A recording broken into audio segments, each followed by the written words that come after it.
It's definitely happened, and I know it's been a short time since I did the show Monday night, I think, but I gotta start with Wandy Asigen. The Yankees lose the sign to the Mets, and this has been a whole fiasco that's been very rough to follow. Shout out to my buddy Yankees Farm doing the best to keep us all informed during this mess. I was gonna try to get him on, but that's gonna have to be for another time, I guess. So, this was a tough blow for the Yankees for a few different reasons.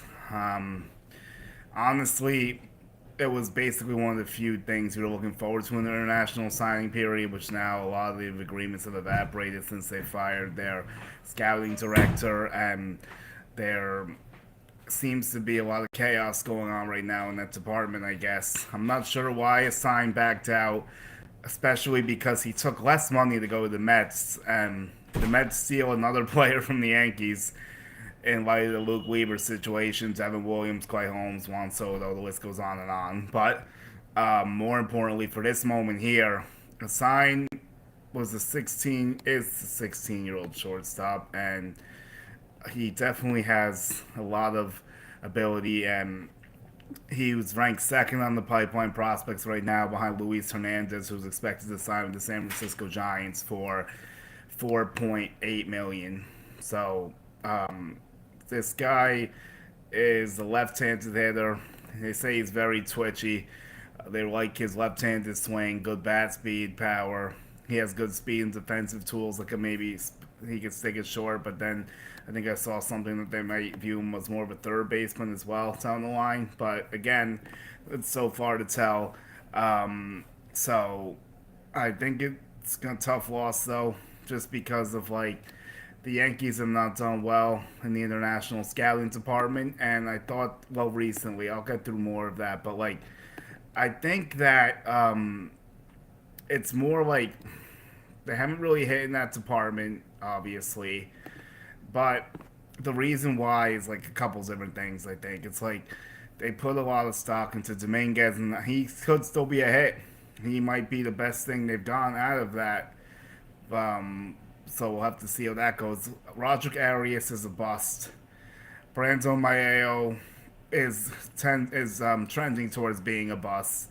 Francisco Variolio, I don't really hear much about him, and these are like the top guys they've signed. There's a laundry list of prospects they've signed, and I'm gonna actually put into this in a minute, but um, it's definitely an interesting thing.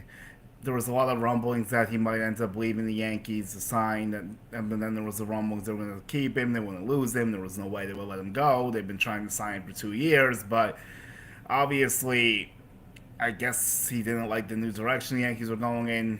Maybe Juan Soto steps in here. Who knows? It's possible. I saw that floated online, and I wouldn't doubt it, but it is definitely a tough thing. So let me try to go through these international things here and see like what I think. So here's the situation. Like I said, I don't know how this class is gonna look for the Yankees after all this happens. It doesn't look great right now. So I mean, look, honestly, we have no idea how it's going to turn out for several years. The Mets also have Elian Pena, and Pena is another guy they're excited for who they signed last year. So he's showed some pop, he showed some promise already, but uh, we'll see how it goes. But anyway, so like, it's definitely been a less than ideal off season for the Yankees, and that's probably being kind. I can't say it's been a disaster because we don't know the full outcome yet, but so far, if nothing else was done and they go into next year with this team, which obviously I don't think would happen, this offseason we'll get an F. A big fat F. Because re-signing Trent Grisham doesn't do much. I mean, I guess we'll see if it does more than I think, but like, it's not making the team better is my point, because Grisham had a career year last year, and now he is going to try to repeat that for way more money than he was making last year. Re-signing Yarbrough is a nice little move. Not going to get too excited over it. Not going to throw a fit over it. And then Ahmed Rosario re-signed, good move, but none of these moves are making the Yankees better. This is what they already had. and they lost two bullpen arms that they haven't replaced yet, Devin Williams and Luke Weaver. Whatever you wanted to say about them, whatever you liked or didn't like, the Yankees still have to replace that bullpen production. Now, David Bednar will help do that for the full season, but he's the closer. So Camilo Duval is going to have a big role. Obviously, Fernando Cruz will still have a big role. And then Jake Bird, and I'm wearing the Rockies All Star shirt because I went out there in 2021, and it was a big All Star day today because of a lot of WBC news. But in terms of Jake Bird and the Rockies, he was overused last year. I think I already stated at my show last time. Like, definitely is a true thing. Not the first time it's been put out there, but I did talk to someone on the Rockies side. You don't believe Jack Curry and what he says. Well, all right. First of all, let me just address that quick because Jack is the best Yankees reporter out there right now. So when he says something, I'm gonna believe it. But he didn't completely shut the door on it. He just said it was unlikely. Now, it doesn't mean that they can't get it done, but he doesn't view it as the most likely outcome. And also, I do have some news to share on it as well. Some people will like it, some won't. But let me try to switch up these graphics really quick, and then I want to still go over the signings with the players. But so we will definitely do that. But yeah, it's being stupid again. But whatever.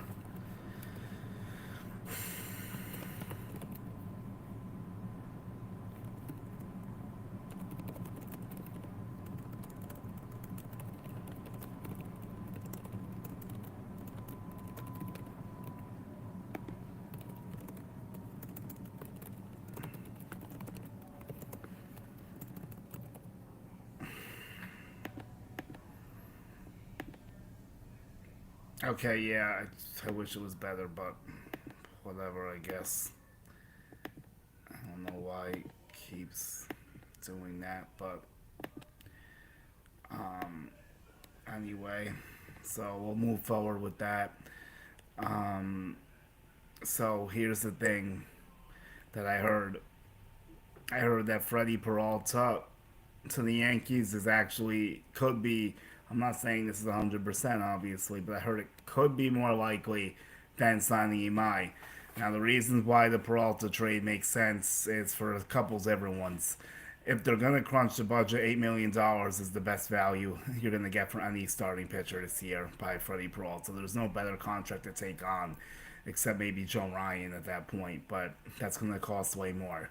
Peralta is going to cost a decent amount, don't get me wrong, especially with 1 year of control and a lot of teams fighting for him. It's definitely going to be something that is definitely in play.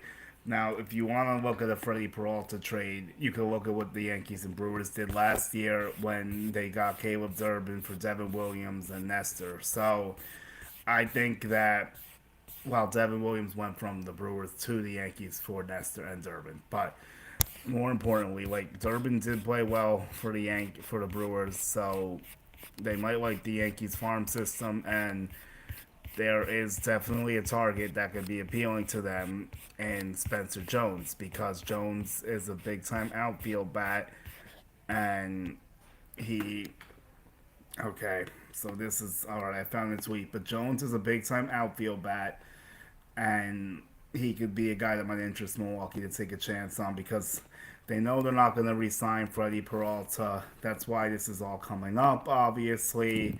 So that's the story with that. But at the same time, like it's definitely something I question because I question if the Mets or Orioles want more motivation to go get Peralta.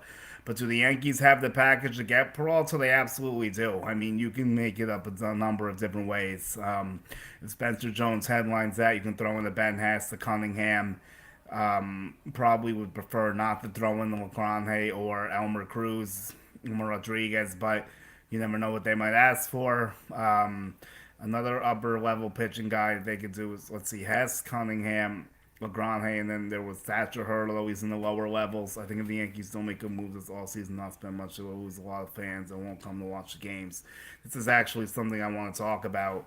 I definitely think more fans are starting to take notice of what's going on with the Yankees and how they just haven't been able to get it done, how they're being a little cautious with the budget and whatnot. And I do think that the fan frustration level is probably at an all-time high. If I'm being honest, like this is kind of as hostile as I've seen it over these last few years. Since I've been doing this on Twitter for like 2018 or whatever, this is definitely up there. I would say it probably is almost on par with 2023 when they missed the playoffs in terms of how fans are feeling, which is crazy. But you'll realize the difference between that and this is that when that situation happened, by this time 2 years ago, the Yankees had already had Juan Soto in their possession. So at that point, everything changed. They haven't done anything to change the narrative yet this offseason. And we sit here on December 18th and people are getting impatient. I understand completely because what they've done is not clearly good enough at all. They have not added anywhere to anything meaningful so far. Getting Garrett Cole back is a bonus. It's not an addition really until June anyway. You're gonna miss Carlos Rodon for a few months. Like there is a need for a starting pitcher, which is like Odyssey my talk and Peralta talk all make sense. And Mackenzie Gore, like I said, I've heard that a couple times. That's continued to be floated, but I don't know how realistic that is at this point in time. But there was definitely a conversation had there between the Yankees and Nationals for Mackenzie Gore. Now, is it a realistic target? Yes. Will it cost more than Peralta? Yeah, because it's 2 years of control. So if you were asking me, I would rather trade for Freddie Peralta and go all in because Mackenzie Gore is an experiment a little bit. Freddie Peralta is more of a known commodity, so I would pay to get Peralta. It would probably cost less than Gore. One, two, he's a better pitcher, and yeah, you only have him for a year. But at that point, Freddie Peralta, I'm not 100% sure if he's a Scott Boras guy or not. He may not be. Don't quote me on that. But if he's not, then you can possibly work him to an extension. So now, like now, it's something that like you're looking into more. But I just think it's a interesting situation brewing there. I know the Mike King stuff has been circulating too, and there's definitely been some mixed signals with that. So I do believe that they are in play for Mike King still. Is that his number one option? Probably not, but it's definitely a thing that is in play still. I just think the Red Sox or Orioles might have more motivation, offering more money. The Orioles desperately need starting pitching. The Blue Jays, I mean, the Red Sox could use another starter. They're kind of looking for a second guy to go behind Crochet, unless they're viewing Sonny Gray as that. But I don't know if that's exactly what they're doing. They did apparently tap out the Joe Ryan trades. Minnesota has had some different situations brewing, so I definitely think that they've definitely changed their mindset too. So it's probably going to cost a lot to get Joe Ryan, even more than what they originally thought. I know there's been a whole ownership fiasco with the Poland brothers. I feel like they're very torn on what they want to do. So honestly, it could go either way with Joe Ryan getting dealt or not. But I feel like him or Lopez is still going to get dealt. They'll probably keep Byron Buxton for now. But if the trade deadline, the Twins still can't compete, they might have to just break it down because they probably are trying to convince themselves that they can compete in a weak AL Central, which is good and fine. But if you're going to trade him, let me see. If you're going to trade him, the Yankees need to make sure they can re-sign him next year and not give up a lot for just 1 year. If that is what happens with Freddie Peralta, yes, like I would say you definitely want to try to re-sign him, but let me play devil's advocate here. Let's say the Yankees, and I don't think this is going to happen, but I'll pretend here. Let's say the Yankees trade for Peralta and he helps them win a World Series next year. Then it doesn't matter if it's only a year because the job was done. He did what he had to do. If you want to reset the payroll, the budget after that, or just add on more to it, go ahead. But like, I definitely think Peralta is a guy that they could re-sign if they get him. I don't think it will cost a lot, probably at least 200 million plus to re-sign him. Let me double check his age to make sure I feel the same way about that, but I would say 200 is a fair ballpark for a guy of Freddie Peralta's caliber. Let's see, he is 29 right now. Yeah, he'll be 30 next year, but the lockout's gonna mess a lot of stuff up. But yeah, I mean, look, I would say that's definitely on the table if they do get him. But Nick, what's up, brother? We're doing good right now. Trying to talk through some rumors. There hasn't been much anything concrete with the Yankees yet. So I'm going through some pitching targets. So let me try to give you my best read on the MI situation. This is a very difficult thing to do. Let me just preface this by that because the Japanese players are so mysterious sometimes because you have the Japanese reports, you have the American reports, you have other reporters outside the Yankees saying that they're at the top of the list. Then you have Japanese outlets saying the Yankees are making them a priority. But then you have other people saying it's not in the really Yankees clear cut here. So here's what I believe is true about the Yankees and the pursuit of Amai and like what other teams are involved. I definitely think the Cubs are a high stakes team here. I would not be shocked if he ends up there. But I don't know. I mean, I guess I could say they're the slight favorite right now, maybe. I wouldn't count out Philadelphia still. Their name's been floated. I always thought they were a nice sleeper spot for him. And I do think the Yankees are involved. I do. Now, to what level? That's what I'm not really sure about. Like, are they going to go to the top of the market and go win this thing? Or is it going to be, oh, we tried, we checked in, we want to get him on our terms? Because if it's that, then they're not going to get him. But if they put a serious offer forward, I don't see why they can't top what the Cubs would offer. But that's the question. Do they want to do that with all the money tied up in the rotation? Garrett Cole, Max Fried, and obviously Carlos Rodon. You could argue that Rodon and Cole come off in 3 years. We're going to need some arms anyway down the line. And yes, they will. But they do have Cam Schweller, Luis Hill, Clark Schmidt, and Will Warren. So what would they weigh there? And let me see what he said. Alcantara 2 for 34 seems reasonable. Yeah, but like I thought it's 38 because there's a club option for 21 for next year. Sorry, he's making 17 this year and he's making 21 next year. Alcantara is still an option. Yes, I should say that he's still involved. I know the only problem with that is that the Marlins might be itching to trade Edwin Cabrera. And if they trade Edwin Cabrera, I think they would trade Alcantara too. Maybe I'm wrong. You never know. But I'm just not fully sold that that's what would happen. Trading both. Maybe if they don't trade Edwin Cabrera, I could definitely see the Yankees getting Alcantara. But it's definitely not the easiest thing to say because I think the Marlins are overvaluing Alcantara because they're looking at what he's done and not what he did last year. And yes, I know he's going to be better than last year, but he's not going to be the Cy Young pitcher we saw in 2022. I think that's the year he won it. Yeah, or 21. But anyway, yeah, I'm pretty sure it was 22. But regardless of that, like, he's not what he once was. And that's a fact. Now, can he get, like I said, can he get somewhere in the middle of what he once was and what we saw last year? I do believe that. And the Cy Young was 2022. Okay. So, good thing there. Let me see. I see another comment here. I would like to see them not get Bailey and go get Bo for shortstop for this year and then move him next year to second base. Honestly, I wouldn't be against that.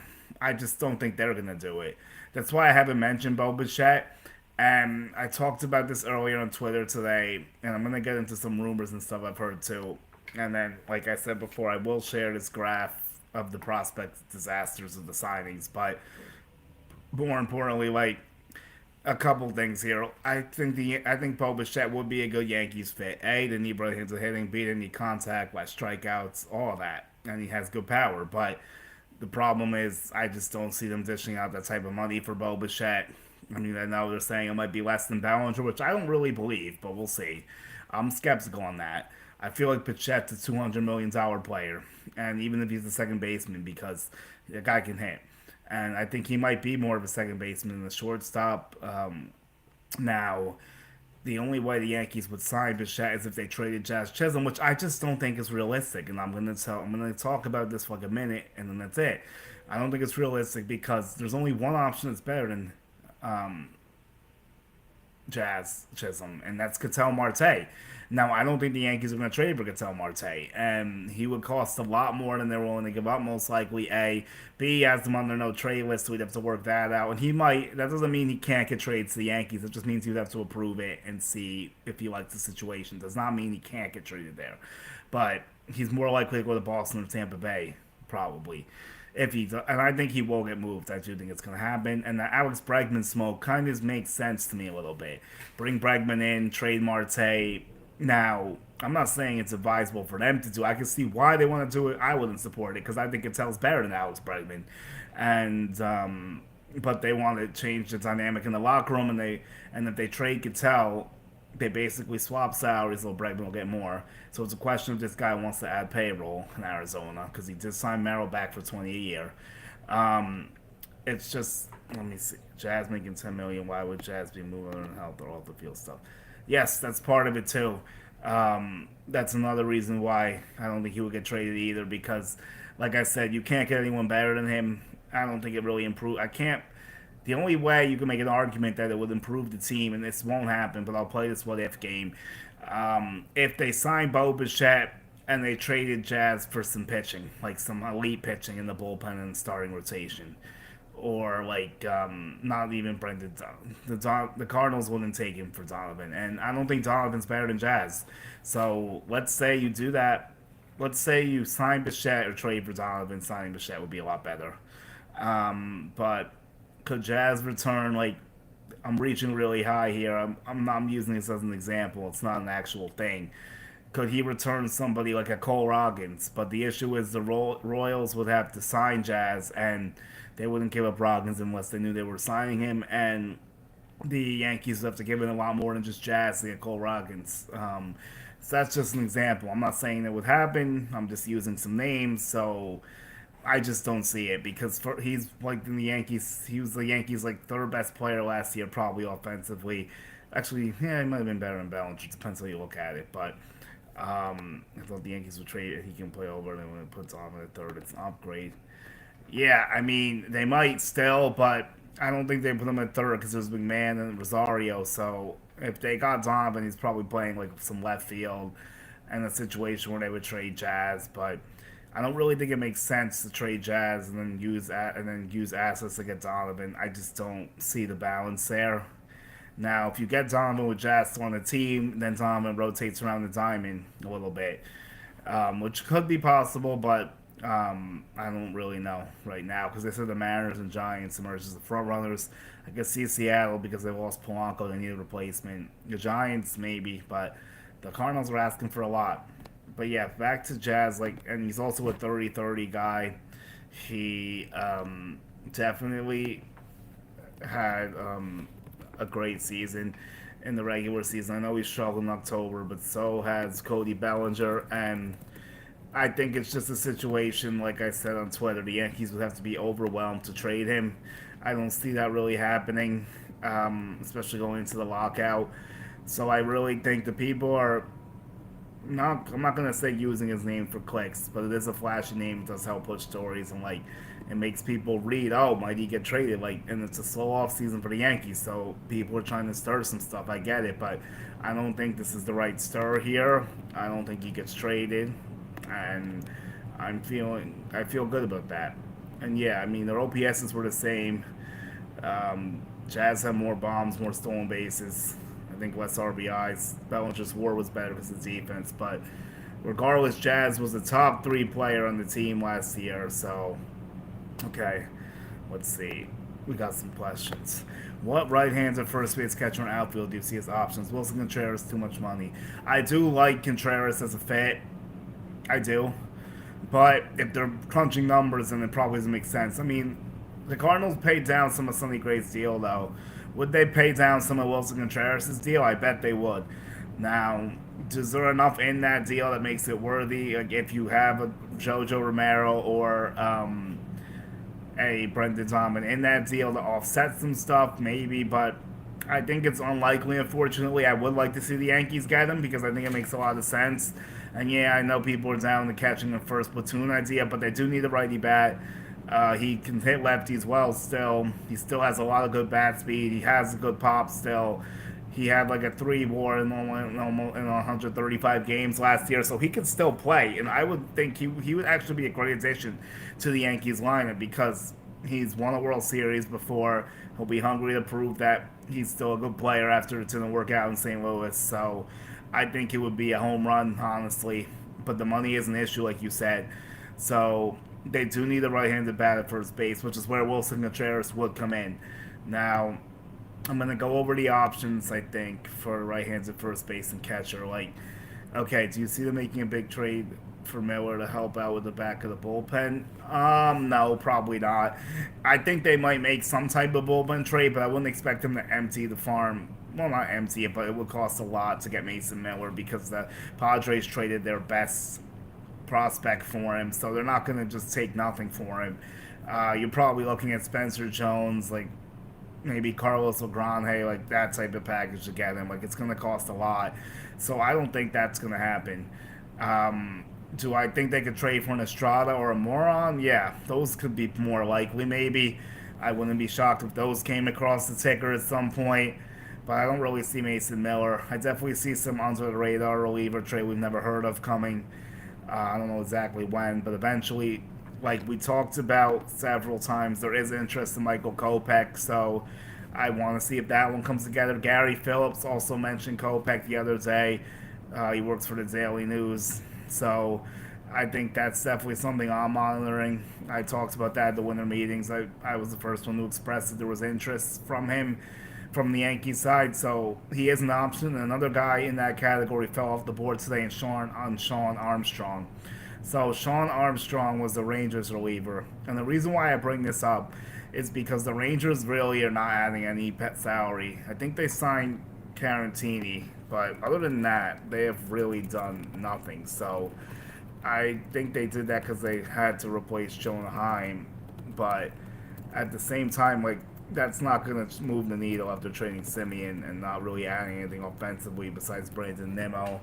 Now, now I want to get into some stuff I heard at the winter meeting. So this is some stuff that like I've talked to some people about. Um, so we'll see, but I'm going to explain some stuff I heard. So I thought the Rangers signed him. I thought they signed some catcher. It wasn't Garantini then, but they got some catcher. I'll figure it out.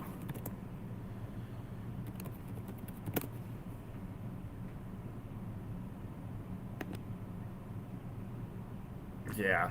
So anyway, more importantly, what I had heard is that hold on. Yankees scared for Estrada makes sense. Not enough from Yankees. Yeah, I don't know if that's enough from the Yankees. It was Danny Jansen. There we go. Thank you for the help there. It wasn't Carantini. I think I saw they were interested in him, but it was Danny Jansen. Yes, my bad on that. So, I mean, I don't know, because Boone did talk him up in the presser I was in, and I do think there's a scenario where he stays on the team. But I know, like quietly, they probably are looking for a right-handed catcher. I think Scarra also didn't get a chance to show much. He only had 80 at bats last year. His defense was good. I want to see if there's more in the bag. I think there is, but we'll see how he does going forward. I know he's playing with Dome got banged up, but I don't know if that's quite enough. I'd have to look. It might be close actually, but I'll go through some options, I guess. Kisner was signed. I mean, there's Real Muto, but I don't think that's realistic at this point to expect. First base catcher options. I mean, Ryan O'Hairn's a lefty, so that doesn't work. I mean, Okamoto, or Murakami's not lefty, but Okamoto, the thing is, you sign Rosario, so I don't really see the Yankees going in that water. Josh Bell's a switch hitter. He was signed for $7 million. So I mean, Josh Bell is not too good, and he got $7 million.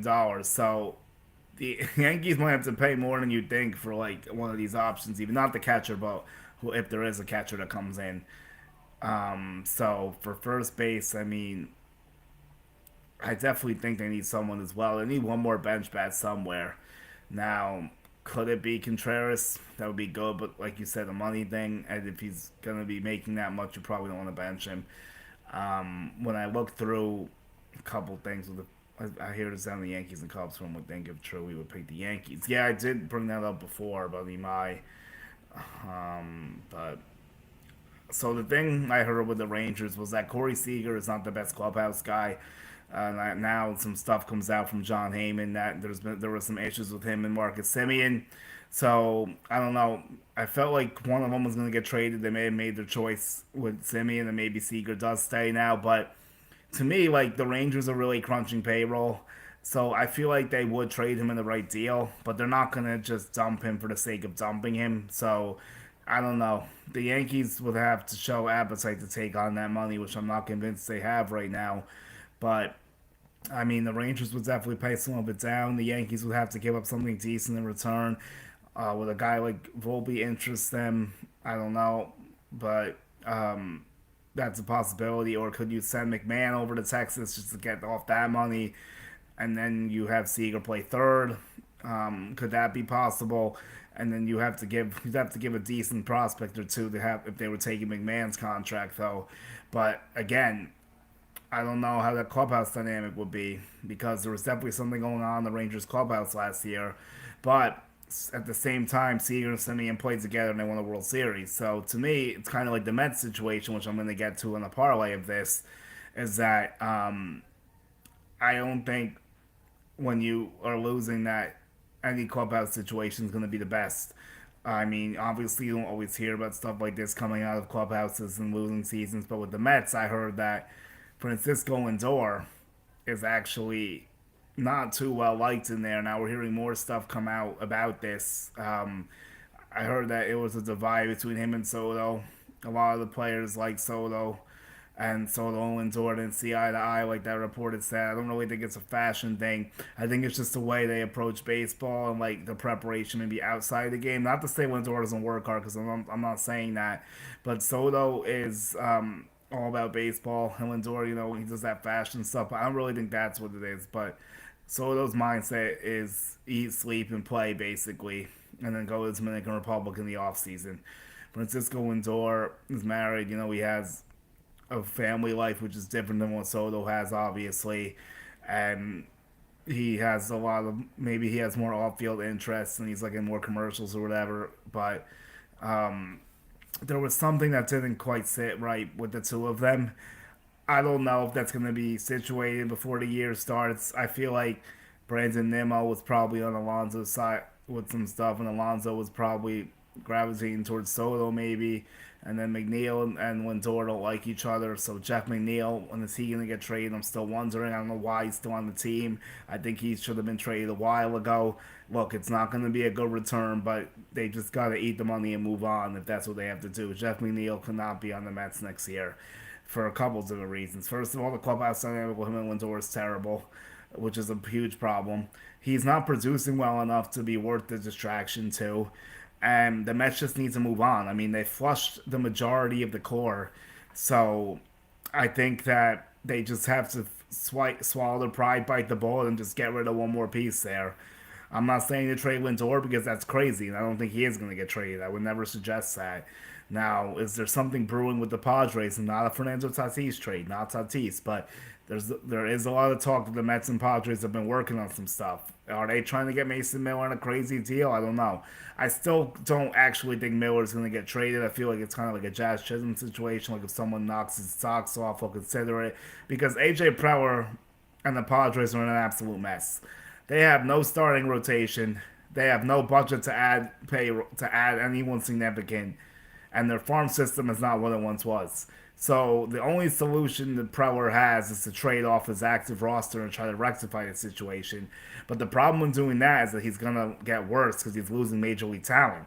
So he has a tough job to juggle, and it's probably why we haven't seen the Padres do much. Will they surprise us with Okamoto or something, or Imai? I doubt it, but I guess you never know, or Murakami. But they need a lot of work, the Padres, and they're playing in a division with the Dodgers, who are the best team in all of baseball, and they only got better by adding Edwin Diaz. So they are a long way away from where they need to be, and they have to do something drastic. And AJ Preller always wanted to do something drastic. So I guess that, long story short, I should probably have put this back up. I guess I can't completely rule it out, but I don't see the Yankees getting Mason Miller. No, I don't. Will he trade Estrada and Morejon to the Yankees? Like, that might be possible. That might be. But we'll have to see if that's a thing. Let me try to add a source here. let's get this thing going. I wanted to do this before. Hopefully it made it to the desktop. Or the good it did. Okay. Let me make that the bigger one and put me to the side. Alright, well, these are all the players the Yankees have signed under, let me get the guy's name right, because Danny Rowan was the guy who was overseeing the scouting for the Yankees in that department. So this is a very concerning list if you look through 2014 on. Like, these are the biggest signings, all $1 million and more. And Jason Dominguez is the only guy that basically has a pulse in the Yankees organization on this list at this point in time. Brandon Maea, like I said, not looking great. I don't even think he's made it to Tampa yet. Roger Arias hasn't even gotten out of Tampa. He was signed in 2022. We're about to be in 2026. That's a disaster. I have zero expectations for Arias. James Garcia speaks for himself. Manny Cedeno, I don't know what's going on with that. Alexander Vargas is on the Reds. Nelson Gomez, 2014, never did anything. Juan De Leon, same thing. Amber de Salinas, Valoria was 2024, not seeing much there. Hans Montero, 2021. I've heard about him for a while, but he's never really gone on up. I don't think even past like Hudson, honestly, or Tampa. Steven Martinez, 2024. Everson Pereira is on the White Sox now. Leandro Molina, never heard of Wilkerman Garcia, never heard of him. Luis Torrens actually is with the backup catcher with the Mets. He's serviceable, but not what the Yankees thought for 1.3 million probably. Miguel Flames, Kevin Alcantara actually might be good, but he's on the Cubs now. And then Hoy Park, I think, is out of baseball. So this is why this happened, but I question the timing of it because it just doesn't make sense to me. It really doesn't. But I just like you had to make sure to assure a sign. Like I don't understand why you how this happens. It's malpractice. It's negligence. It's whatever you want to call it. Like you cannot let a sign go to the, especially to the Mets of all teams. I mean, what's going on here with the scouting department? This is an absolute mess, and I really think is that yeah no I, yeah no I want to keep Cruz. Like I'm not trying to trade oh, Elmer, yes, Elmer. Yeah, no, I would like to trade him. I wouldn't like to trade Elmer Cruz. No. I want to show some assigned stuff here. Like, let me see if I can get this clip quick. Just because, like, it's so tough to know the story with these guys and, like, what they're going to amount to. Like, you never know. But let's see if I can find a video that I could share really quickly. It's just crazy that he left 500K on the table, too. So, that's one. I think I found something better. No, I don't want his defense.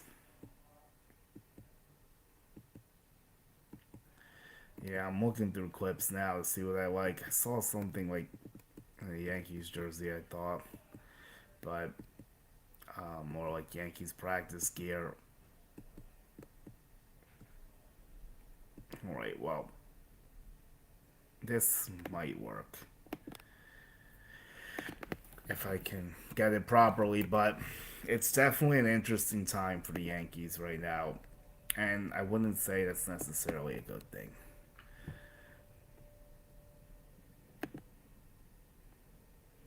I think I might have some new comments to get to. Alright, let me get back on them now.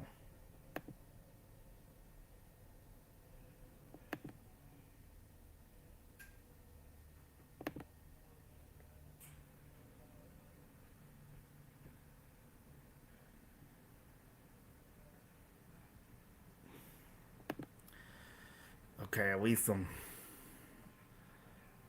Oh, I know what the problem is. Whoops. Okay. Alright, back to normal. So, sorry about that technical difficulty there. But we are so back. Alright. Not much on Tucker or Murakami. What teams do you think the prices will drop them, and could the Yankees get one of them?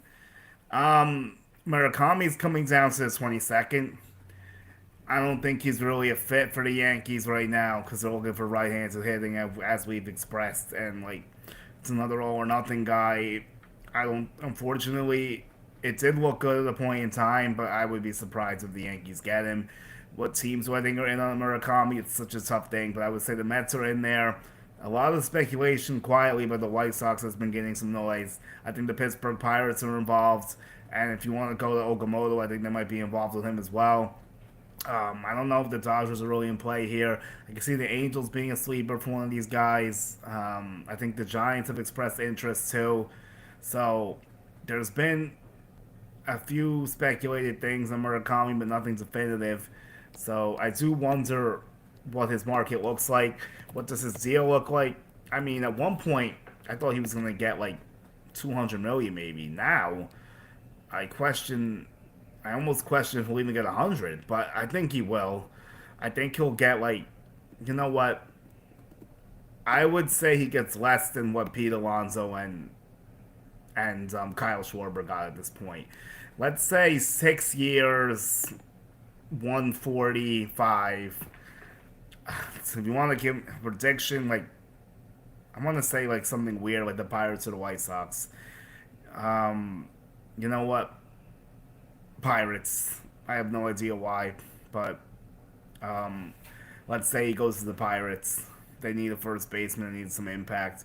Although I think Okamoto might actually be a better fit for them too. But the Pirates need anything they can get. They need a lot of power. They don't have much power on that team, so maybe they'll give him a deal because they have to pay somebody. They got to get some hitting for Paul Skeens. So let me try. I thought I saw some interest reports on Murakami, but there's definitely like a lot of debatable stuff with Murakami. There's no question about that. So it really depends how you feel. Like, do you think he translates? Does he not translate? Does he end up? Does he end up going somewhere else? Like, I mean, look. So that's definitely a question, and that was the clip of a sign that I found. So now let me see if I can add that in there. But Murakami's market is extremely murky. I don't really think the Yankees are involved, but you never know, I guess. I thought they could have been in on Okamoto, like I said before, but I don't feel the same way about that now because they re-signed Rosario. But we'll have to see how that develops. Trying to look for some market teams for Murakami to see if there's any teams that are interested. Yup, somewhat Matty V's, Mad by Excursions to the Pirates. I gotta check. I mean, I saw someone put it out, but it's not really coming together right now. I think, like I said, Giants, White Sox, Pirates, Mets, maybe Angels. Can't rule out the Dodgers. Yeah, a lot of people are starting to link that. Red Sox, maybe. So the Red Sox could be in play too, but we'll see. It's going to be interesting on that regard. Now with Kyle Tucker, what's the news on Michael King? Well, hold on. Let me do Tucker first, but Chris, I see you, so I'll definitely get to you. Thanks for popping in. So, with Kyle Tucker, I do think the Yankees are involved, but I question I hate to keep saying this, but I question the appetite of their willingness to go to the top of the market to go get Tucker. Are they involved? Have they talked? Yes. Now let me caution this too. Just because teams have talked doesn't mean they're fully interested. Like, it's just a normal practice when people check in with players. This is like something I've talked about in the winter meetings, something I talked to one of my boys in the DMs today. So I just think that you just have to be careful when you hear that they've talked. Now, yes, the Yankees have talked to Tucker, They like the player. They tried to trade for him last year like they have, but are they at the top of this thing? I can't say I'm convinced about that, unfortunately. And I'll say a couple other things too. I think the Dodgers are in on a low year high AAV deal for Tucker. I think the Blue Jays are a serious threat and probably the favorites. I can't say anything to dispute that right now. Now, could the Yankees do an 8 for 3 something, a 9 for 360? Sure. Will they? I have no idea. Would I? Yes, because I think it's the right move to make. And I don't think it's proper for them to have Bellinger hold up the offseason for a million different reasons. Like, first of all, I think Kyle Tucker's a better player. Second of all, they should be doing other stuff on the pitching front while they figure out the situation with Bellinger. And I know they've checked in on trades, they've tried, but I don't think, and this is going to sound crazy, I don't think they've made a serious free agent offer yet to any player outside of anyone they had in their team last year. Because think about it, they didn't give Luke Weaver an offer. They weren't really into Devin Williams, maybe like a 3 for 45 at most. They also have not been reported to be close with any player that signs a free agent deal. Not one. Now, the only guy that I question if they made an offer on is Brad Keller, maybe. I don't know if they did. Would I be shocked? No.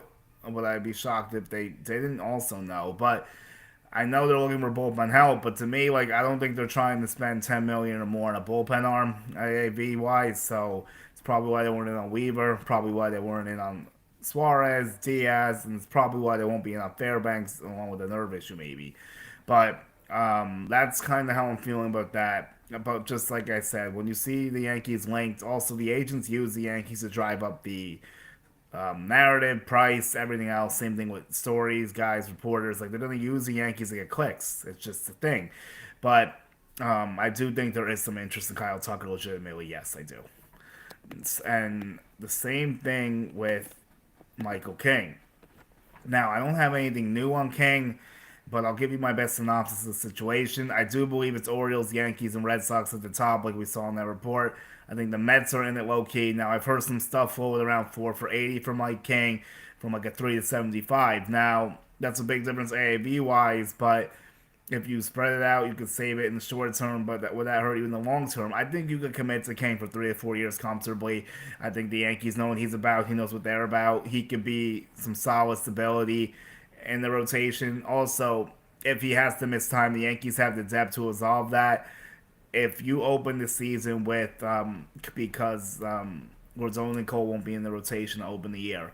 If you open the season with Max Fried, Mike King, Cam Schlittler, 1, 2, 3, and then you have Heel and Warren as 4, 5, or Yarbo and Cruz if you trade one of Heel or Warren. That's definitely better than what you're looking at right now. Is that more realistic than getting Imai? I don't know. I mean, it depends. I think it really comes down to how bad do the Yankees want Imai, or do they want to go with something they know in Mike King, or do they do the third option, which Jack Curry says the most likely, and I might have to agree with him here because I keep hearing it as well, kinds of, is that a trade to get a starting pitcher is more likely than a signing. But if you were to get Freddie Peralta, he would command about half the price that Mike King will in the open market, maybe less. So that was his contract would be for next year. I can't see the Yankees understanding $300 million. There's too many holes they need to fix. I agree with you. I don't think they go under either. Now, Mike King. Now, all these signings I'm talking about, Mike King, Cody Bellinger, Imai, these would all put them over the tax. So that's why I don't see it as realistic as them going under 300 either. But at the same time, are they going to get the 350 plus? Probably not. Is it going to fall somewhere in the middle? Is it going to fall somewhere in the middle, like in the 320 to 330 range? It's possible. They were right at 330 last year. Could they maybe get to 340? I don't know. I'd like to see that, but like right now, there's no indications that they're willing to go that high, but there's also no indications that they aren't. But so we don't know anything because they haven't done anything yet still. But the only good news is that there's only one player I really think that I thought was like a possibility. Well, not even a possibility, but like would have been a good realistic fit. Was probably Brad Keller. Now, in the trades, obviously Sonny Gray wasn't a fit. Obviously, Simeon for that contract or Nimmo was not going to work. So I mean, there's been some other deals too. Nothing too crazy. Like Mike Yastrzemski wasn't a fit. They need a righty bat. I think you also asked me about outfield platoon options, but if you didn't, I'll get into some of those. I have two appealing ones potentially. One's been floated a lot. It's Austin Hayes, solid. I know he has some health issues, but he's a decent player. I think he's gotten those behind him. Hasn't been quite what he was in Baltimore, but he won't kill you against lefties. Could fill in here and there. He could keep the line moving. It could be a good bench bat. I wouldn't be against it that much. Would they trade for the Cards, JoJo, or Brewers closer? Yeah, I mean, those are possible. Hold on, I'll get to that one after the King thing. If the Yankees are going to commit 25 million per King, they should just gamble on Imai, considering King's arm issues at 25. Yeah, that's a reasonable point. That is a reasonable point because at that point, you're basically just doubling the commitment with Amai. And AAVs might be similar. Now, Amai's probably 25 to 30 AAV. Could you give him a 6 year for 180? Maybe. Could you give him 5 for 150? That might be too low. Um, Maybe maxes out around the Cease deal at 200, like 7 years. For 210, like Cease, maybe 211 just to beat him. But um, I think that's a decent point because Imai is probably like a 5 to 7 year commitment. King is like a 3 to 4, maybe even 2 to 4 if you can get like two with an option or something, depending on what he's looking for. If he wants to like reset some value. But yeah, I kind of agree. I would rank Imai higher than King on my starting pitching wants now. I would probably say Imai, Peralta, King, Alcantara, and King could be switched in and out from the 3 spot. That's probably how I would rank my preferences. And Mackenzie Gore 5 because of what it would cost to give up, and like I just don't fully know if I'm sold because he gives up a lot of homers. He has a lot of strikeout stuff, but it's a very hot and cold situation with Mackenzie Gore. Could the Yankees fix him and make him better? I'm sure they could. Let me see. Alcantara, Peralta, Gore, or another not mentioned, which is most likely via trade. I think it's Peralta probably based on what I just learned before the show. I mean, Alcantara, I'm worried about the Edwin Cabrera situation. And Mackenzie Gore, it's like, I don't know if it makes sense for the Yankees to give up that much for Gore. I feel like it might be more of an Orioles move. But I'll say Peralta out of those three. I can't really think of another name because I don't really think Scooble's realistic. I don't think Joe Ryan's realistic. I think like I'm missing someone, but Luis Severino's not coming back to the Bronx. But you know what? We can go with that for now. That works. Would they trade for Cards, JoJo, or Brewers closer? Yeah, Cardinals and JoJo Romero, sure. I can definitely see that one. I don't think it's a hard trade to make. Now, like I've mentioned various times in all these different shows, when I've gone through all these Yankees Cardinals stuff, because I feel like I do this every episode, but it's just because there's been nothing else to talk about, and those guys still haven't been traded. So I was actually thinking about the Cardinals house cleaning situation earlier today, and I think it's interesting. They got one out of the way early with Sonny Gray, but they still have a laundry list of names they're trying to move. Nolan Arenado at the top might go to Anaheim if they could figure out the Rendon situation. Um, Moron is better than who? The Brewers closer? Um, yeah, so like maybe, but when I look at that, like the Cardinals' house cleaning situation, could they get both Imai and Peralta? No, I highly doubt that. Um, I don't know what this should be plugged in.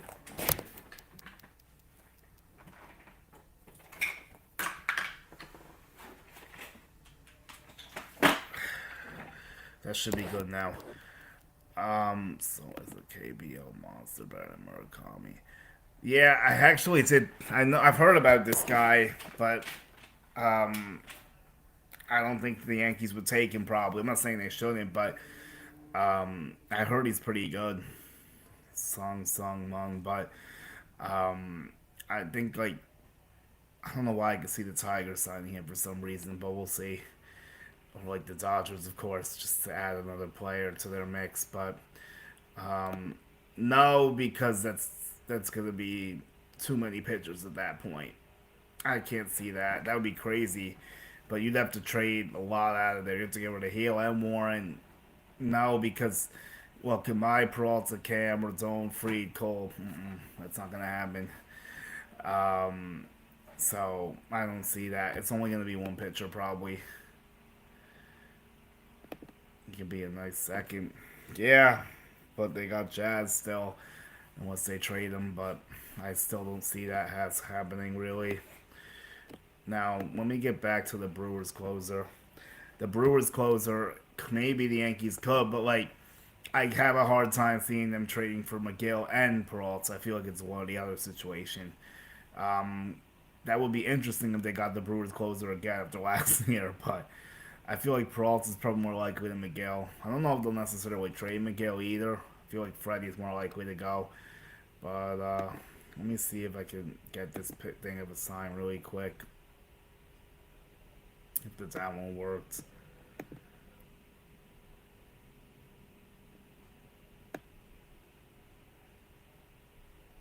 Yeah, nope, that did not really go as I was hoping it would.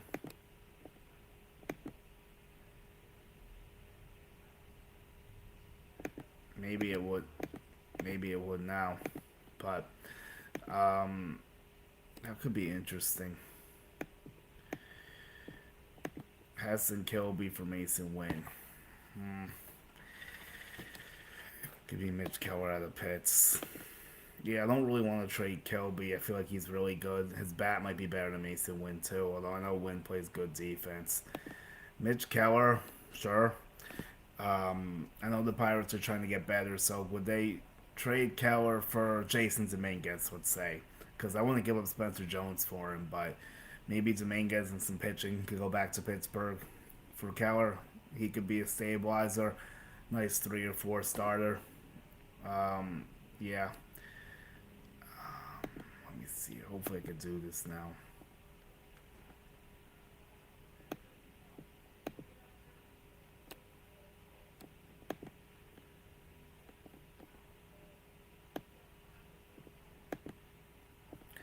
Now I'll just have to share the screen, I guess.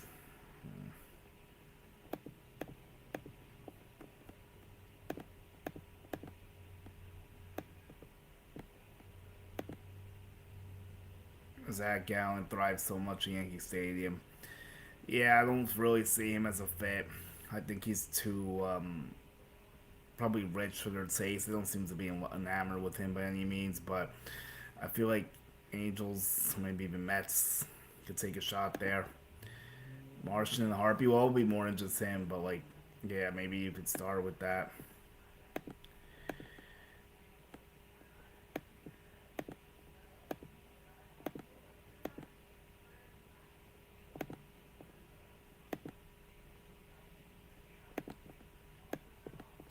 Alright, let me see if I can share it.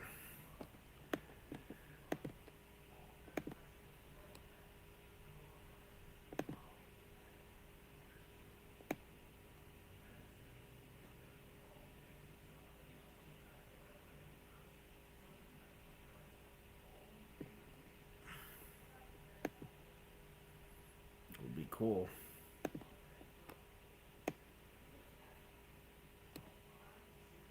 Alright, now I finally might be able to. Anything else heard of winter meetings? I think I gave some good notebooks there. Let me think if I could think of something else. I was trying to fully unleash on this episode. I gave you this stuff about Seager and Lindor and like the clubhouse dynamics. I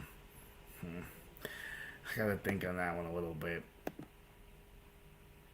The thing is, like, it wasn't like the best meetings for that because it just like wasn't really happening, unfortunately. I don't know, not that. I don't know why it didn't work out.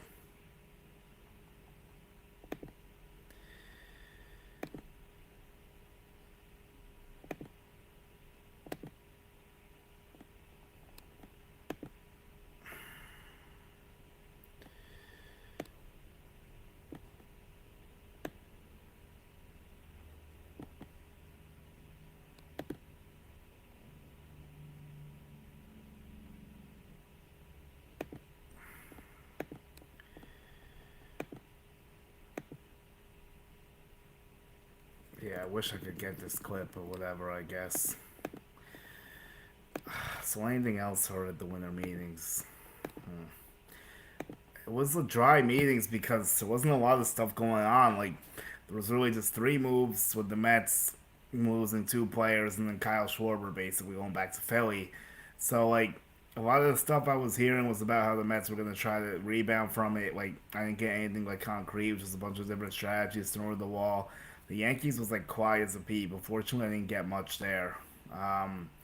But I know, like, that there's definitely a lot of stuff that still has to happen. Like, I did mention Ketel Marte at the meetings, and, like, I definitely know it's possible he could get traded. Like, I thought the Red Sox were hot in there, and it kind of cooled off. Like, I know there was a lot of buzz the Red Sox were going to do something, but it hasn't really been quite working out that way as of late.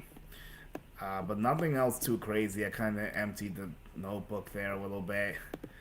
So, we'll see, like, if anything else develops. Wish I had some juicier stuff, but I kind of did let it go a little bit towards the 30-minute mark if anyone wants to check back at that. That's where I shared the Seager and Tatis stuff.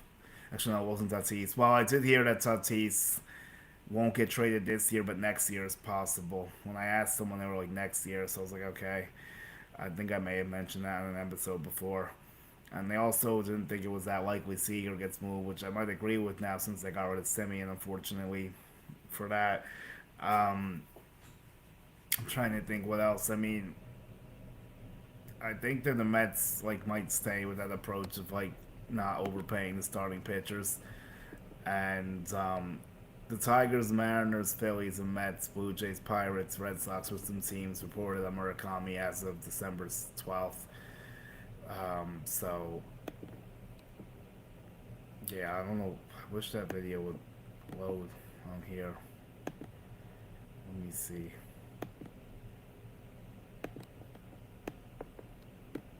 Yeah, it's being annoying for some reason, but I'll share it somehow. I'll find a way.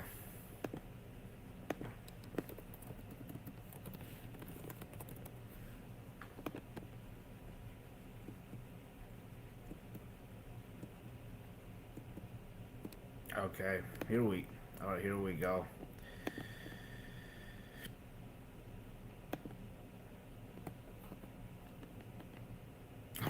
Volume off, and we'll go. Alright, I think I can get this now, finally. Yeah, that's probably my most the winter meeting stuff. It was not an eventful one, unfortunately, as you know.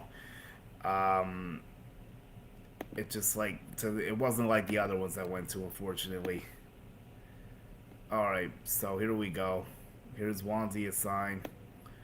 This is this is my guy Master Flip, who's a Mets fan, posting about it since obviously he's Met and not a Yankee now. But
alright.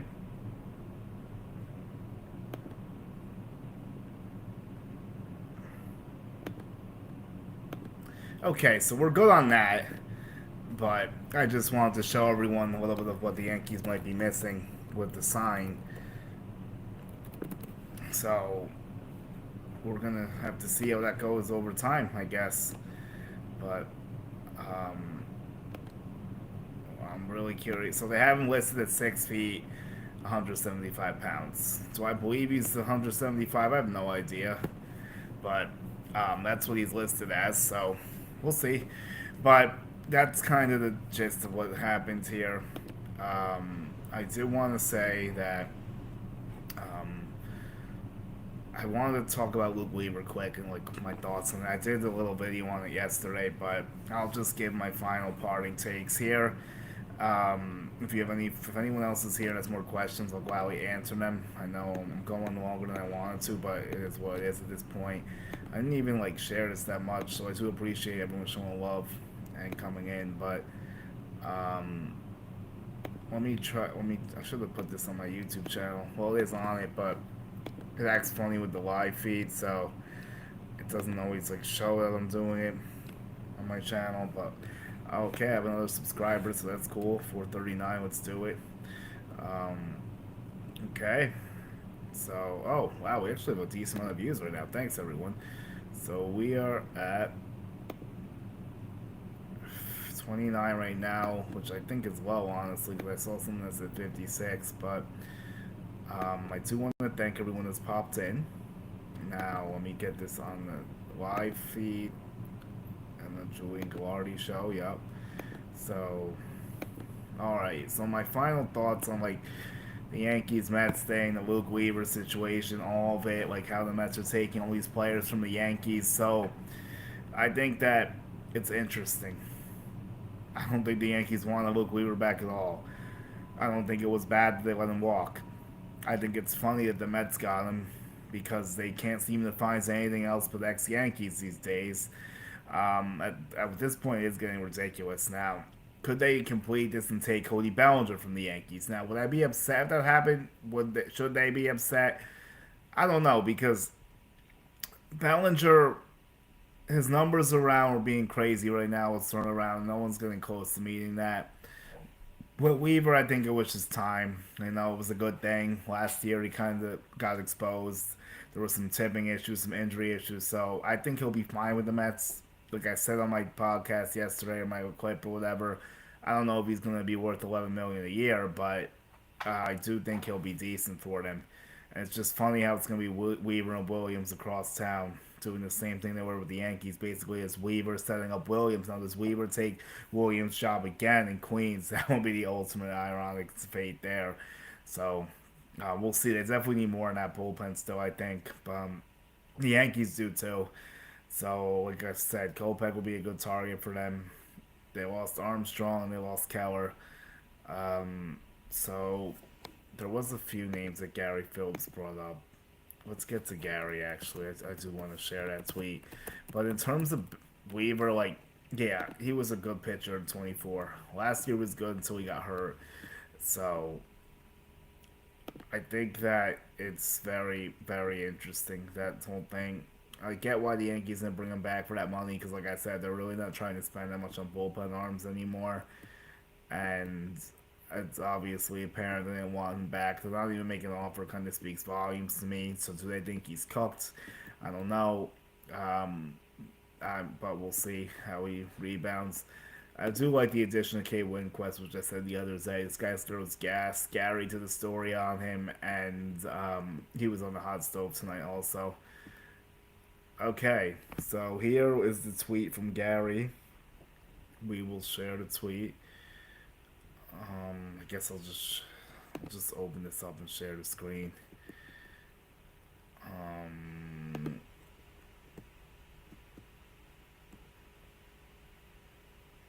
yeah. Okay, I don't need to go through the current options. We already know who's in the Yankees bullpen right now, but I will share the screen.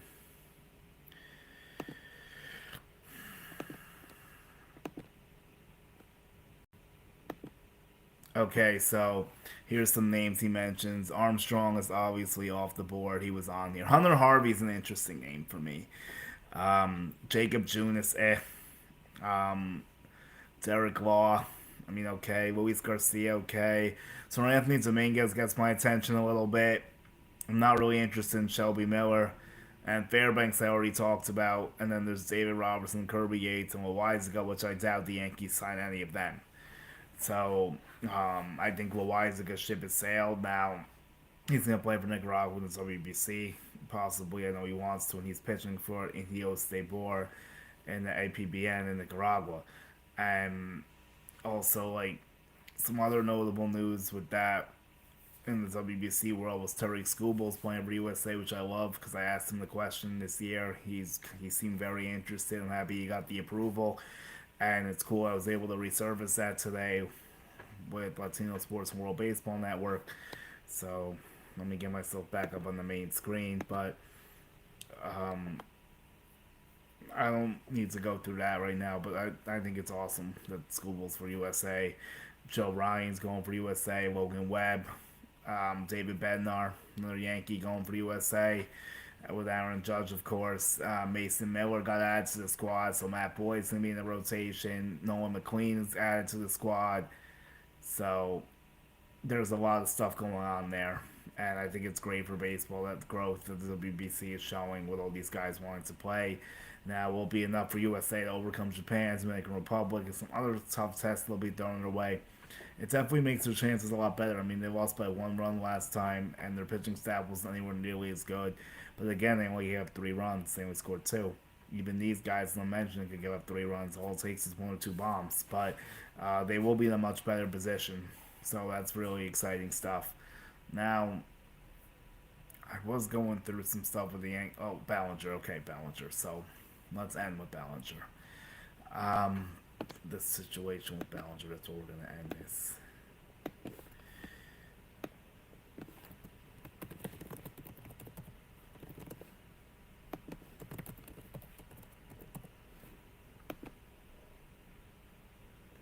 All right, so like I think the Yankees have the best offer for Cody Ballinger. I really do. I heard they're around 5 for 140. I don't think the Mets are as high. I think the Mets are in the discussions. Don't get me wrong, because he fills a lot of holes for them, and they need someone to replace Nimmo. So I do think the Mets are in a discussion. I do wonder how high they'll be willing to go based on how things have been going this off season for them. But we'll have to see what they want to do there. Do they trade for an outfielder? It's possible, like Luis Robert, maybe. That's definitely in play. So with Bellinger, the Dodgers. Now, the Dodgers sounded crazy to me, but the more I think about it, it's not as crazy as you would think for a couple different reasons. Number one, they need an outfielder. Obviously, we could start there. Number two, the type of deal that Bellinger's looking for might be something the Dodgers are willing to do because they're not going to go for Tucker with a crazy number. But let's say they can get Bellinger at 5 for like 175. They might consider something like that. Now it's just a question of did they mend all the fences of his departure because they non-tendered him? That's a big deal, and the Cubs picked him up. But at the same time, do you think that they think that he's fixed enough that he's worth committing to long term after they even tender him a contract? That is a huge question I have with this. Are they being thrown in this just to drive the price for the Yankees and the Mets? I don't think the Phillies are involved because they signed Adolis Garcia, and they have Justin Crawford, Carl's son, coming up soon too, and they still have Marsh on the team, and they have to trade Castellanos, and maybe they bring back Bader. Could Bader be an option for the Yankees? Yes, he could be another one to return, possibly. I wouldn't be against it. I know some metrics suggest he overperform, but I know one thing Bader can do, and that's perform in October. And he plays good defense. The problem is he gets hurt a lot, but he does destroy left-handed pitching, so there are a few reasons to like it. Now, is it my favorite thing in the world to do? No, but if you can do that and add an infielder in mind, then I could be convinced.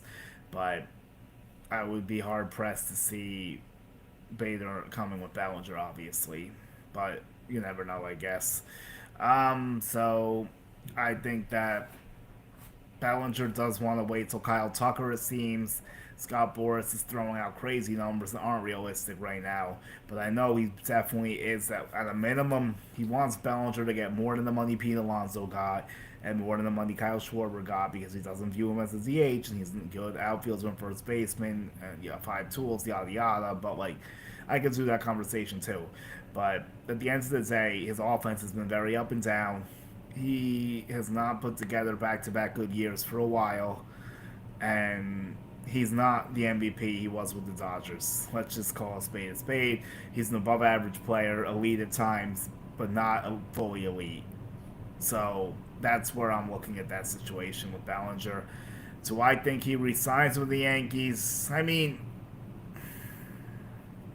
I want to say yes, but the longer this goes on, the more I'm convinced he might go somewhere else. Like, what if the Angels throw in a crazy number? Someone we're not thinking about, like the Orioles situation with Pete Alonso. What if the Pirates decide to throw a crazy number at Cody Bellinger? Now, would I be surprised? Yes. But they are looking for a lot of bats, and they've been striking out left to right. But I don't know if Bellinger's the guy for them to blow their payroll on personally. That's not what I would do. But I think the Yankees are the favorites still. I think the Dodgers might be lurking, and then the Mets. So I do think it's Dodgers, Mets, Yankees, as Jim Bowden said. I agree. I do. Could the Giants be a dark horse? I think I've saw some interest there, but I don't think they're gonna want to go up that high because if they're not getting together the money for Amai, I don't see why they would get it together from Bellinger. But I guess I can't completely take them out on the Amai or any Japanese players either. So we'll see what happens with that. I just don't think that Bellinger should be holding up the Yankees off season. I think this off season has been really poor for the Yankees so far. It hasn't been productive at all. There was burning a lot of time. I know there's a lot of time left, but at the same time, there's no urgency. And the Toronto Blue Jays are showing a lot of urgency after winning the World Series. Cease, Ponce, they got Rogers. I mean, they're just adding to an already great team, and they're gonna get one of Kyle Tucker or Bo Bichette at least. I don't think both either now. I know some people said they thought they could. Now it's more coming out that just one or the other, and I kind of tend to agree it's one or the other. But either way, that's a stout Blue Jays team, whichever guy they get. If you get Tucker, you're probably improving a little bit. If you get Bichette, you improves a lot of pitching, and they might add a bat somewhere else. Who knows? I just think the Yankees need to do more. You see the Baltimore Orioles, all of a sudden they're not afraid to spend. So is this going to be a sign of things to come for the Orioles? Are they going to start buying some players now? Will they go in to get Mike King? Will they get a Framber Valdez, a Ranger Suarez? Will they get two of them? I don't know. I mean, is Zach Gallen a possibility for them? That might be, maybe, but it's just that the fact is that the whole division is improving around them for the most part, and they just continue to smoke the clock and just re-sign some players that they had last year. Just not enough. Tampa Bay, I'm not really worried about them at this point. They're kind of towards the back ends of the division. I mean, they made some small moves, nothing earth-shattering with Cedric Mullins and Steven Matz, but at the same time, like, it is something. I know they're trying to trade Wow. They're trying to trade for Ketel Marte, or at least floated the idea. Now, if they did that, then that's a big improvement. So the AL East is getting better. The American League as a whole, I can't really say much about that because the National League has kind of gotten better with the Braves, with Suarez and Yastrzemski going over there, and then they re-signed Iglesias. And then you look at the Dodgers getting Edwin Diaz, of course. I mean, like we say, the rich get richer. It just continues to happen. And then the other trade with the Nimmo and the Marcus Semien, I don't really think that impacts the offseason that much. Same thing with the Isaac Collins. I'm like, trade for the Brewers. So I just think, like, the balance of power hasn't really shifted. It's kind of staying the same with the Dodgers and the Blue Jays right now. Maybe the Orioles have kind of taken themselves from pretender to contender with a few more pitching moves. I'd be more convinced. And the Red Sox aren't doing enough. They still need a bat. They're probably a starting pitcher short. So they got some work to do also. Probably use some bullpen arms. But the Yankees need help in the bullpen, in the outfield, and I think in the starting rotation. So, and you could even say the infield too while you're at it. So if I was going to check a box for Yankees, it would be top flight starting pitcher, I'm sorry, outfielder, top flight starting pitcher, one or two bullpen arms, and a righty bench bat for first outfield, or maybe even like a first baseman and an outfielder. So that's how I'm gonna end the show. Thanks everyone for checking in. Oh, was there more questions? Sorry. I may have. Oh, okay. Well, we have some news I wasn't expecting. This will keep me on the show. Michael King is going back to the Padres. I can't say I saw that one coming. So,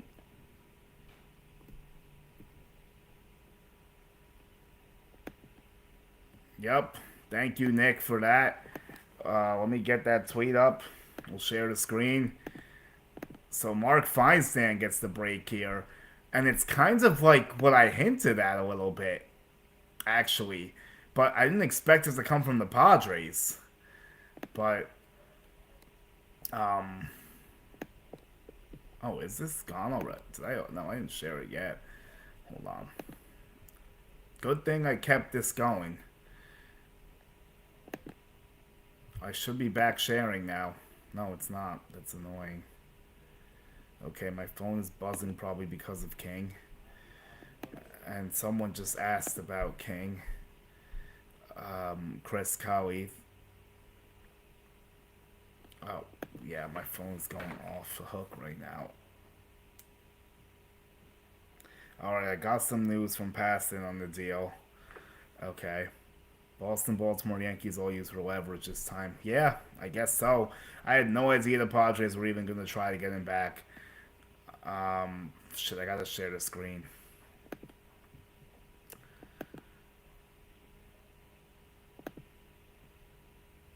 And next time this will be better. My bad about so many things here. I know, like.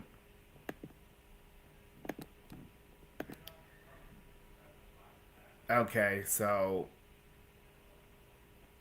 Here we go. Wait, why did this not work? I literally just did it.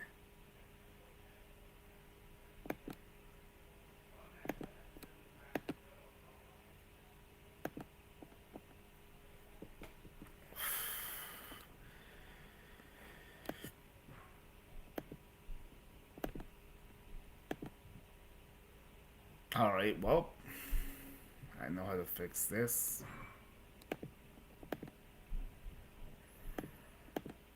It's just gonna be longer than I wanted it to be, but whatever.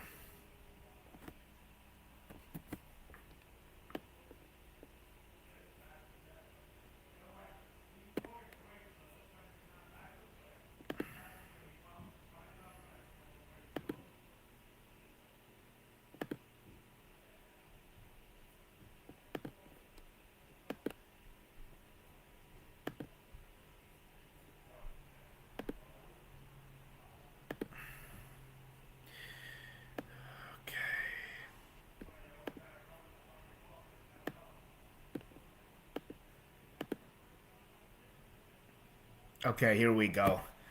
Mark Feinsand on the job. Michael King has agreed to a 3-year deal with the Padres per source. This deal includes player options for 27 and 28. It's kind of so now, and it's 75 million total, by the way. So I'm assuming this is going to be 25 each year.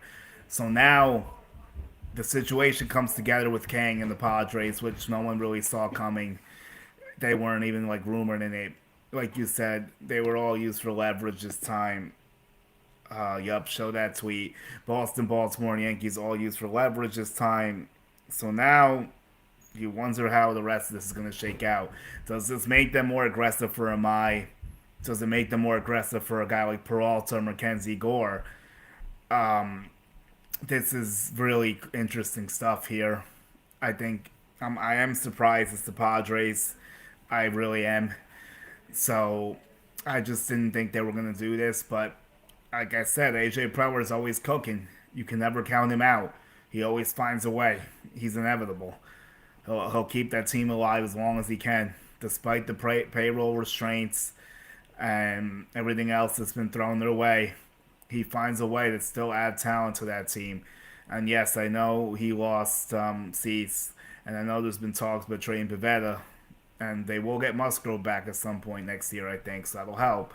Darvish, they might not, but um, they are they still have a shot to compete, and this is going to help them do that. So I think it's a good move for them. I'm surprised. Now, I am surprised that no team was willing to do better than this. So this tells me that King wants it bad himself. That's exactly what he wanted to do. And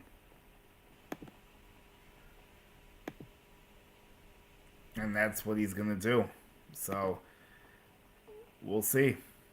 We'll see how that bet goes for King. For King, it makes a ton of sense. And the Padres know his medical history at 25 bets while collecting the money. Yeah, he exactly. That's another good point, Nick. They don't have to question his medicals now.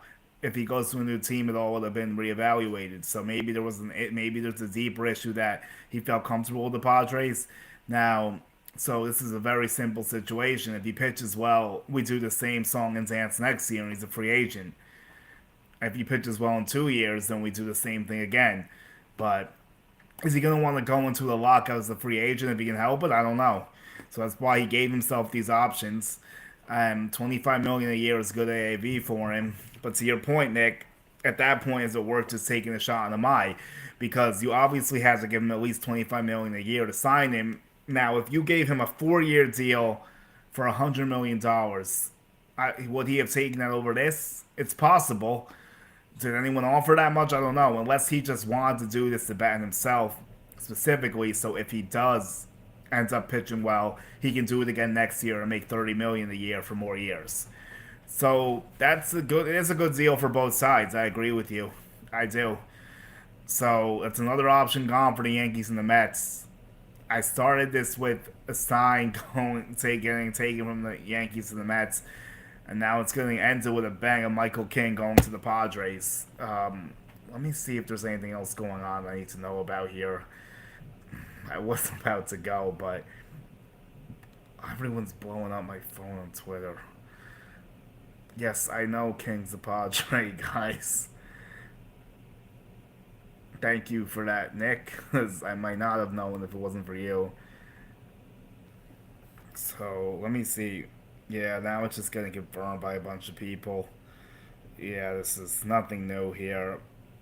It's not saying anything about runners up or if Yankees offered. It's probably too early in the game to figure that out. But by the time I do this for tomorrow, or not tomorrow, let's say Monday.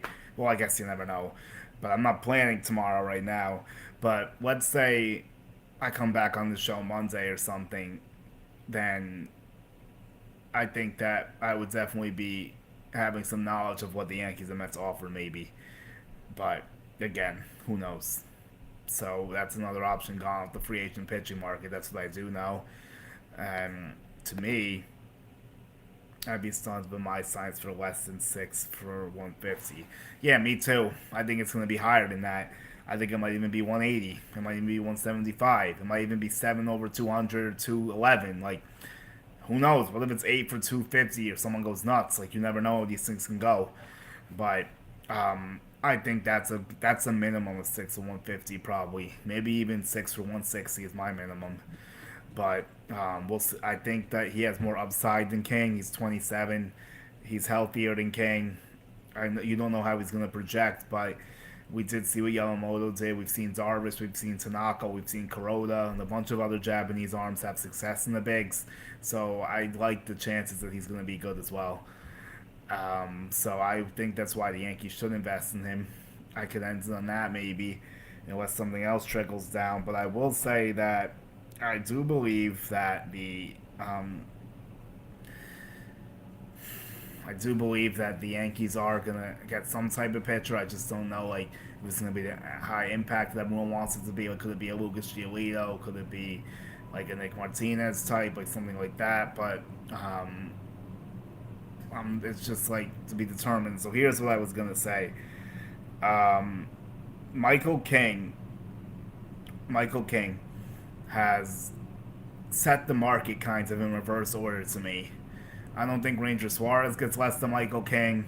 I don't think Framber Valdez gets less than Michael King per season. I'm talking about. Imai definitely doesn't get less than Michael King. And now I question Zach Gallen. Where does Gallen fit into here? Because I feel like Gallen and King are kind of on the same level in the sense of like people are unsure. They had off years. They had good track records. Except for the fact that Gallen has produced a much better career than King as a starting pitcher. So do teams reward that? Or do they worry about his blow up last year and he has to do a similar deal like King? Can he get a 4 for 80 somewhere? I think I projected like 4 for 90 from the Angels, maybe, or something like that. I don't know. But is that deal out there for Zach Gallen? Now that King did this, do you see movement from Gallen and Ranger Suarez, maybe? Because Framber Valdez and Imai might take a little longer to resolve since we're at the top of this thing. But for Imai, I would say, like, I think that his market is very unpredictable. Just because of, like, the unknownness of like the Japanese reporting, like the secrecy of this, like how he's going to translate, like what teams are actually in, what teams aren't in. I do think Yankees, Phillies, and Cubs are legitimately in there. I do think that the Giants could be a dark horse. I think the Red Sox could be working. So maybe Baltimore, except we can't count out Baltimore for Imai. They're looking to spend money. Could they go crazy and get him? Could they get Framber Valdez or Ranger Suarez? I could see that, like I mentioned before. So a lot of stuff's happening, and guess what? The Yankees are still doing nothing. As I started this show without Mike King being signed, and I ended the show with Mike King being signed by the Padres again. So you never know. That's just it's fun to break news on the show. Shout out to Nick again. We will never forget this moment. How Nick told me that Mike King was going back to the Padres. So hopefully we get some better information from the Yankees standpoint soon because this offseason gets an F so far. Or maybe a D minus if you like some of the re-signings they made. But it's not even getting a D plus. That's how disgusted I am with it right now. And the Mets offseason also is in the D plus C minus range as well since they lost stuff and only got Jorge Polanco to replace it. So both New York teams are struggling this offseason. But hey, sometimes you don't win the offseason, you win World Series and you still get places. But the problem is the Dodgers have won the offseason the last 2 years and they've won 2 World Series. And you can't say they've won it so far this offseason, but they're definitely leaders in the clubhouse with Diaz. And the Blue Jays, you could say, maybe have won the offseason so far, which is also problematic because the gap is getting wider between the Jays and the Yankees, no matter what the Yankees want to say it is. And Garrett Cole returning is not enough to close that gap as of now, so they have a lot of work to do. Will they do it? Yeah, they'll do something, but is it going to be what people are looking for them to do? I can't say with full confidence that it is, but I'm not fully convinced that it won't be either. I'm sorry for the wishy-washiness, but that's what the teams provided this offseason, and the reporting has not been the best. Although, I will say, in most regards, it has. But, like, when you get the reporters outside the Yankees, that's where things kind of get confusing. So, it's tough to see what's going on right now. But we'll power through and figure it out. We always do. Oh, one thing I know is that Mike King will not be going back to the Yankees. So this is how you follow me. X is Julian Guardy 1. Thanks to everyone that was watching on there tonight. I think we did some decent numbers. I could wrap that up and check really quick. I don't know why it's not showing on Twitter right now. Okay, we got 867, 1.267. Oh my god. I'm not going to do the whole 6-7 thing. But, so...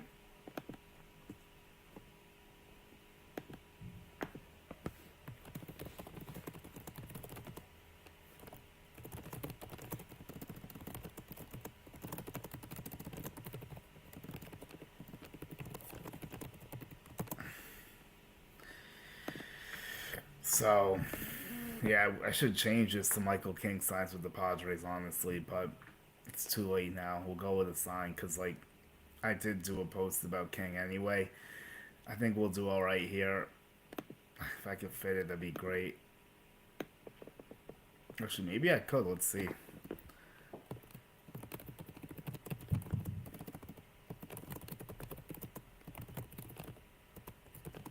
There's no way that's all fitting in the title, but we can pretend it will.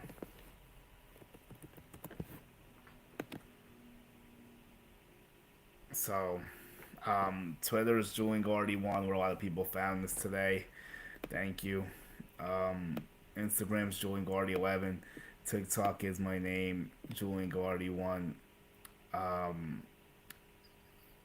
TikTok, no, I got messed up. TikTok, yeah, TikTok's my name. Twitter is Julian Guardy 1. Instagram is Julian Guardy 11. Subscribe to me on YouTube.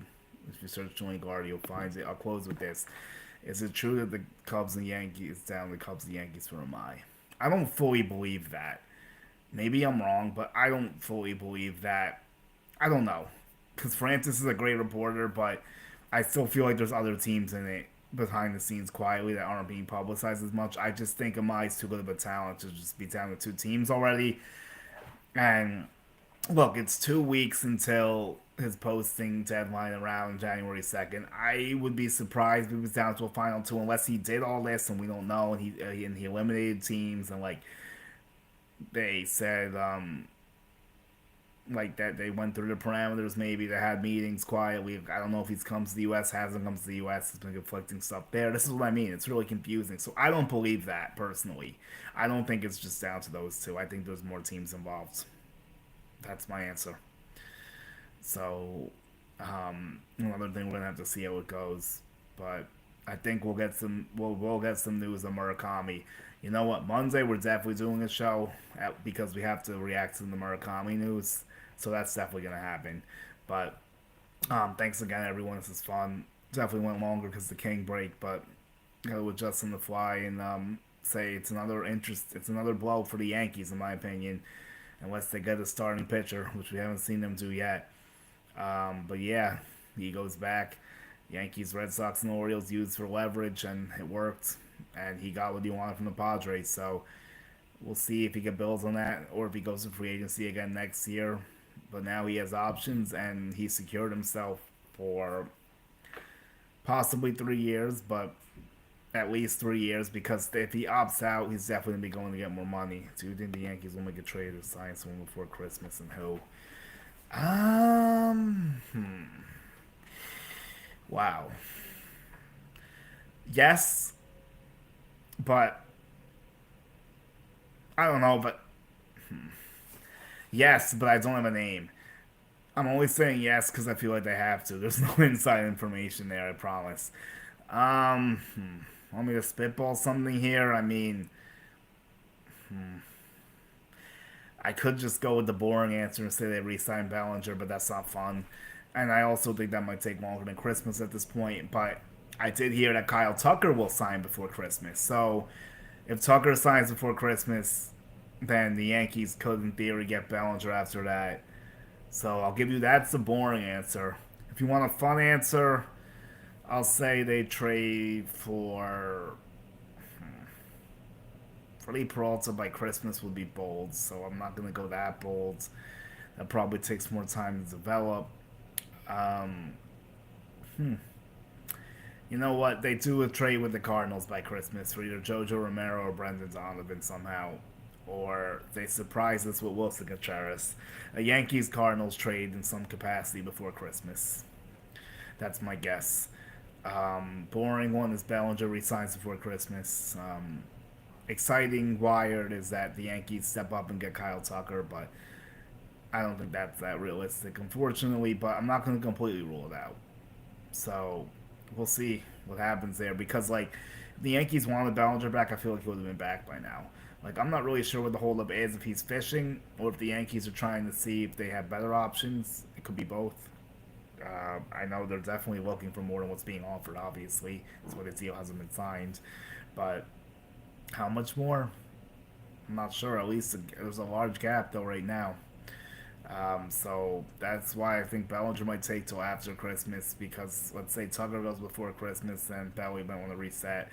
But I'll say a Yankees Cardinals trade that brings in Jojo Romero or Brendan Donovan, possibly with Wilson Contreras somehow, and then Lars Nootbaar's also a trade candidate for them, but he's not going to come to the Yankees because the Yankees need right-handed bats. But I could see Lars Nootbaar fitting in on the Mets or Dodgers. That'll be my final tidbit bonus here. Sometimes I end the show with some heat, and like those bonus things I say at the end isn't coming true. But the next time I put this out, so everyone stay tuned. Again, I'm gonna hit my socials one more time, and I'll do them all right this time.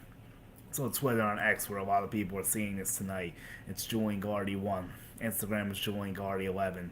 Subscribe to my YouTube channel. You search Julian Gallardi. TikTok, you search my name. You can see all my latest content. Check out Latino Sports and World Baseball Network.